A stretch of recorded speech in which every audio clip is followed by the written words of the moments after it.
మిత్రులారా, వీళ్ళు పెట్టినటువంటి కేసు ఏంది, కథ ఏందని మీకు చూపిస్తే ఏం లేదు మిత్రులారా.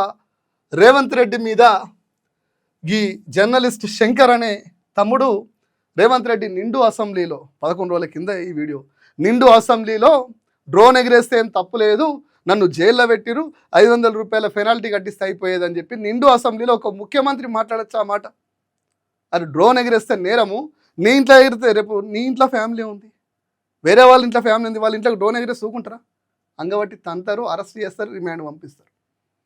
అది వాస్తవం. దాన్ని కప్పిపుచ్చే విధంగా నన్ను ఏదో చిన్న రూమ్లో పెట్టిరు, చేసేదే లోఫర్ పని, దానికి 500 రూపాయల పెనాల్టీ వేస్తామని చెప్పేసి ఆ మాట అన్నాడని చెప్పేసి దానికి ఆయన బాధపడి, బాధ లేదు పాడు లేదు. ఈ జర్నలిస్ట్ శంకర్ కొద్ది రోజుల కింద ఓ ఇష్యూ మీద, ఓ సున్నితమైనటువంటి అంశం మీద అరెస్ట్ అయ్యిండు, జైలుకు పోయిండు. మేము అది సున్నిత అంశమైన కాబట్టి మేము కూడా స్పందించలే, ఎందుకంటే ఈయన మీద కేసు పెట్టిన అమ్మాయితో నేను మాట్లాడిన, సున్నితమైన అంశం, దాన్ని జోలికి పోవద్దు అని చెప్పేసి ఎవరం మాట్లాడతలేము.